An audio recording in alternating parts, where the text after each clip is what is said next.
What are you doing here? Trying to stop a murderer. What's the good news, Doc? We don't want you in Port Charles. I look forward to proving you wrong. I'm sure whatever you're thinking won't work for me. I'm afraid I made a huge mistake. Does that mean I'm hired? General Hospital latest update. Carly spirals as Michael's clinic denies her visit, Drew faces a business setback, and Tracy enforces strict rules at the Quartermain estate. Willow stands firm against Tracy's demands, while Drew pitches Curtis a shady deal. Meanwhile, secrets loom as Sidwell's sinister past in Port Charles unfolds. Hello everyone, welcome to my channel. I hope everyone is having a wonderful day. After watching these videos, please hit the subscribe button and give this video a thumbs up. General Hospital, Willow's boyfriend banned, Drew's dirty move and Carly's hotel visitor. General Hospital recap for Friday, January 24th, reveals that Carly Spencer, Laura Wright, exploded with anger in her hotel room in Baden-Baden, Germany. Carly almost smashed some glass in a fit of rage, but she decided against it and looked distraught. Jack Brennan, Charles Measure, had a meeting in London, so he decided to swing by and check on Carly. That led to Carly spilling about the clinic not letting her see Michael Corinthos, Chad Duell, due to their strict protocols. Carly blamed herself for Michael's ordeal since she put him in Sonny Corinthos' Maurice Bernard orbit. Brennan reflected on losing a friend in a mission, but he knew second-guessing things in the present wouldn't change the past. After Carly decided she'd go back to the clinic and force them to let her see Michael, Brennan offered to be her chauffeur. At the Quartermain Gatehouse, Nina Reeves, Cynthia Watrose, brought breakfast to Willow Corinthos, Caitlin McMullen, before Tracy Quartermain, Jane Elliott, barged in and barked orders. As Willow stood up to Tracy, she pointed out she could still press kidnapping charges. Tracy took a jab about Willow having a little more Nellie Benson, Chloe Lanier, in her than she thought. After Nina rushed to Willow's defense, Willow threatened to take the kids and leave. Tracy finally relented, but her one non-negotiable rule was that Willow couldn't have her boyfriend over since Drew Quartermain, Cameron Matheson, was banned from the Q property. Willow worried it was a mistake to move back in the gatehouse, but Nina felt her instincts to compromise had been right. Although Willow would miss living with her mom, Nina promised they'd see each other all the time and embraced her. At Aurora, Drew pitched Curtis Ashford, Donnell Turner, on the idea of a stock sale that would make him majority owner again. Curtis was appalled over Drew making this move while Michael was recovering, but he said he wouldn't make the deal even if Michael were healthy down the hall. Drew defended falling for Willow and basically threw Curtis' previous failed marriage in his face. After Drew hinted about tanking Aurora now that the company didn't benefit him enough, Curtis kicked him out of the CEO office. At General Hospital, Kai Taylor, Jens Austin Astrup, impressed Stella Henry, Vernay Watson, with his positive attitude and couldn't wait to get back on the field next season. Kai's orthopedist eventually arrived with updates, so Kai urged the doc to give him the good news. Meanwhile, Trina Robinson, Tabiana Ali, ran into Jocelyn Jacks, Eden McCoy, at the hospital, so Joss admitted she was there to stop a killer and dig into Dex Heller's, Eden McCoy, case. When Jocelyn learned Trina was there to visit Kai, she thought it'd be good for him to see someone from outside the football world. When Trina entered Kai's room later, she found him looking glum. Kai ultimately admitted he was never going to play football again, so his shoulder injury was clearly far worse than he thought. Our predictions point to Trina helping Kai find a new path in the months ahead, so stay tuned to watch Love Bloom. Back with Jocelyn, she showed up at Turning Woods and was pleased to learn there was a volunteer spot open. Jocelyn smiled and got the lady at the desk to sign her up. At Deception, Lulu Spencer, Alexa Havens-Bruning, still wanted the assistant position, but Maxie Jones, Kirsten Storms, and Brooklyn Quartermain, Amanda Seton, spelled out all the reasons it would be too awkward.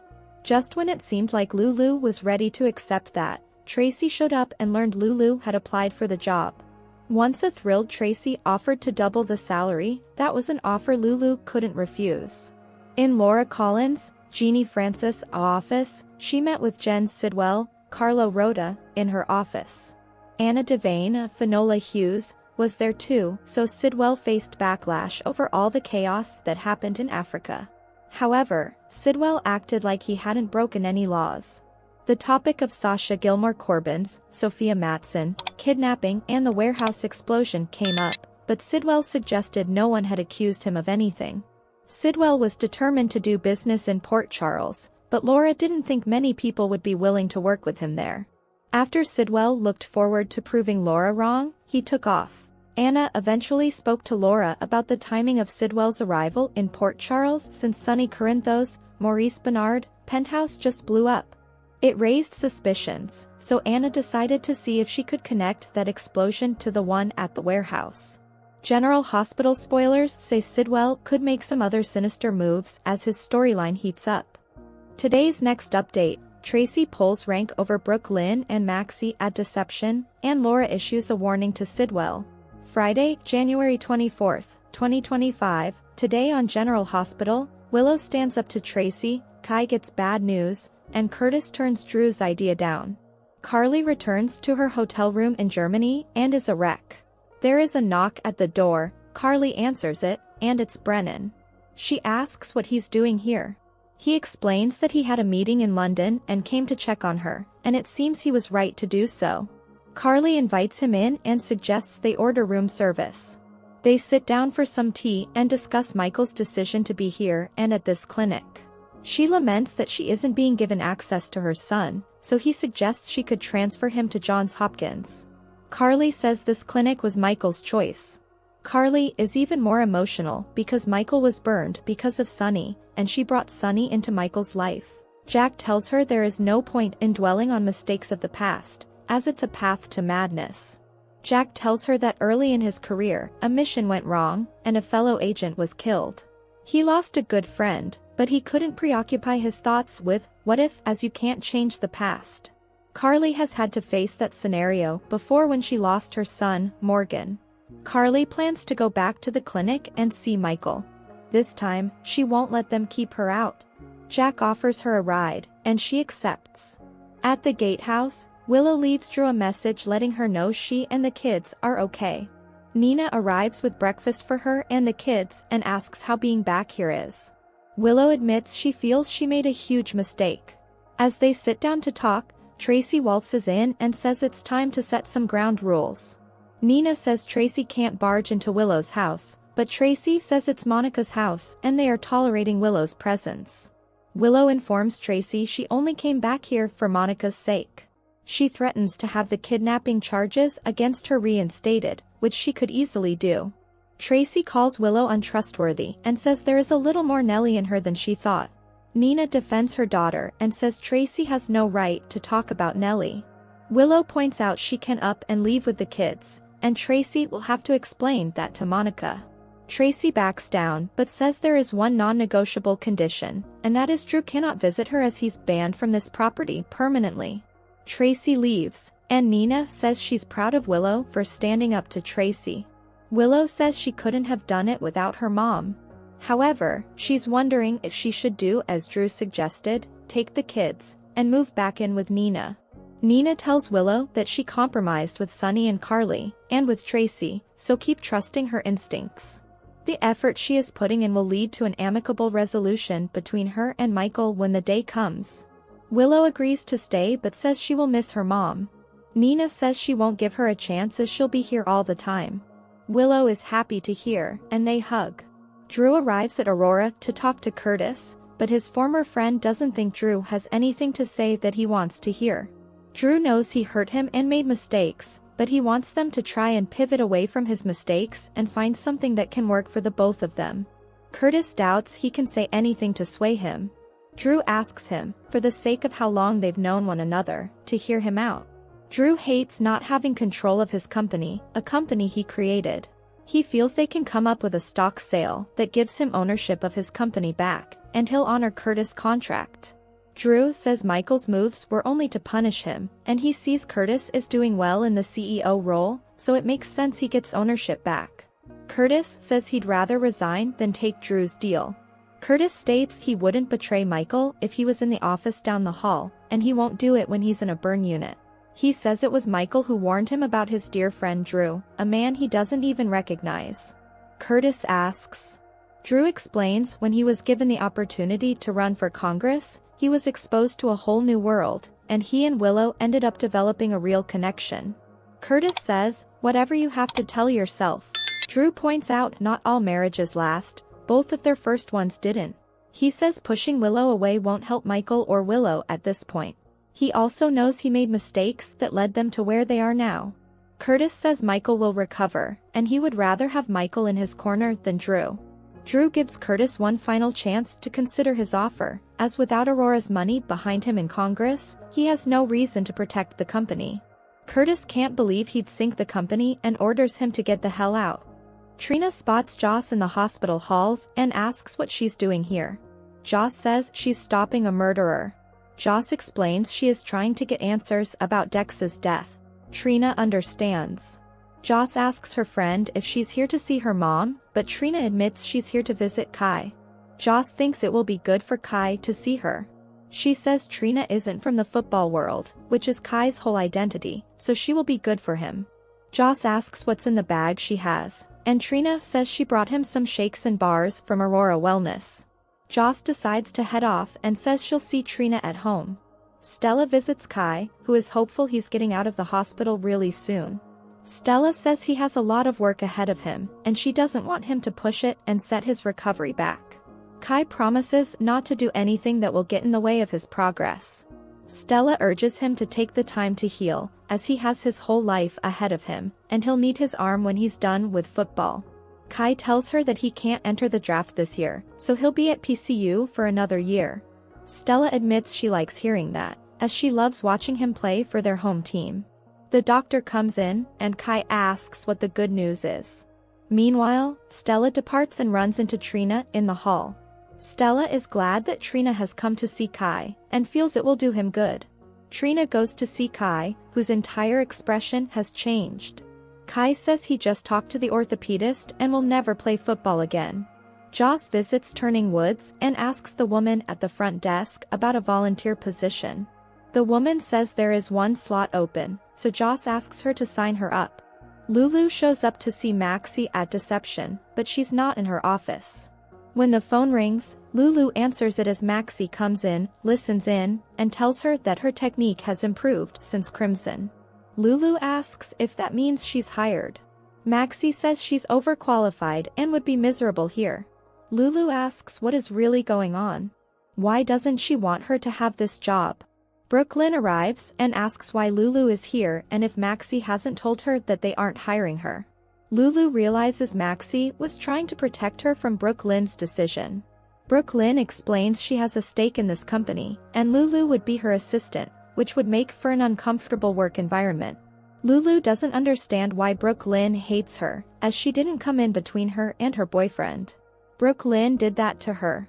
Brooklyn tells Lulu she feels like with her here, that she'll be on her toes as she thinks Lulu will wait for her to make a mistake and criticize her. Lulu says she doesn't do that, but Maxie says Lulu does, and Brooklyn does it to Lulu. Maxie cuts to the chase and says Deception has had a lot of ups and downs over the past year with personnel. Lulu says she's sorry to have used her friendship with Maxie for the job, and she'll go. Maxie and Brooklyn stop her, and feel for her, as she was in a coma for 4 years and then had her liver fail on top of everything. Maxie says they all got tested to see if they were a match, including Brooklyn. Lulu didn't know. Brooklyn explains there is a lot she doesn't know, including how Tracy stole the company from Lucy, and Maxie was the one who kept this company going and a success. Brooklyn says that's why Deception means so much to Maxie. Lulu says she would never want to hurt Maxie, and Brooklyn insists they don't want to hurt her, but a lot has changed. Lulu apologizes and says she's only been focused on her needs, and she didn't look at things from Maxie's perspective. Lulu knows Maxie and Brooklyn have become friends. Maxie says Lulu is her friend, too, and she doesn't want to have to choose between them. Brooklyn admits part of what bothers her about Lulu is she reminds her of the person she was, and she's worked hard to move forward from that woman. Lulu can understand, as they all have regrets about past mistakes. Suddenly, Tracy waltzes in, complaining she's having a really bad day, spots Lulu, and wonders what she's doing here.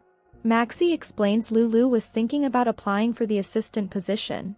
Tracy says she's hired, but Lulu says after talking to Maxie and Brooklyn, she thinks it's better to see if Carly can give her a job. Tracy says she is the majority shareholder, so she is hired and will pay her double the last assistant. Lulu feels she has no choice but to accept, and Tracy welcomes her to deception. Maxie's phone rings and Tracy tells Lulu, "What are you waiting for?" Lulu answers the phone, and Brooklyn squirms. Sidwell shows up at Laura's office to meet her, only to find Anna there as well. Laura tells Sidwell she believes he knows Anna. Anna says they do know each other, as he tried to have her killed, along with Laura's son.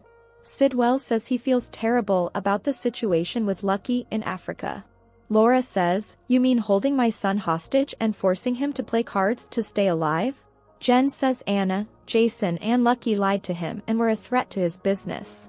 Also, nothing he did was against the laws in that part of South Africa.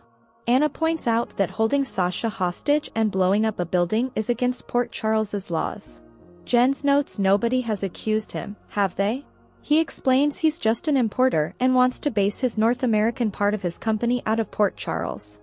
Laura wonders why, as there are so many better options. Laura gets frank and tells Jens they don't want him in Port Charles. Jens says he will make sure to abide by all the laws, which they will soon see. He will be a model citizen. Anna says they'll keep an eye on him, and the PCPD won't be the only agency doing so. Laura warns him he may find it difficult doing business in a town that doesn't want him. He looks forward to proving them wrong and departs. Once he's gone, Laura and Anna discuss the fact that Sidwell's purchase of Spoon Island was legal. Laura asks if she, Jason and Lucky can't file a complaint with the international courts. Anna notes it won't do good, as Sidwell was operating in a place that is completely lawless. As for what happened with Sasha, Anna says, unfortunately, the kidnapping was never reported, and there is nothing to tie Sidwell to the property that blew up. Laura says a man like Sidwell doesn't change. Anna agrees and notes Sidwell's arrival coincided with the bombing of Sunny's apartment. Laura asks if Sidwell was behind it.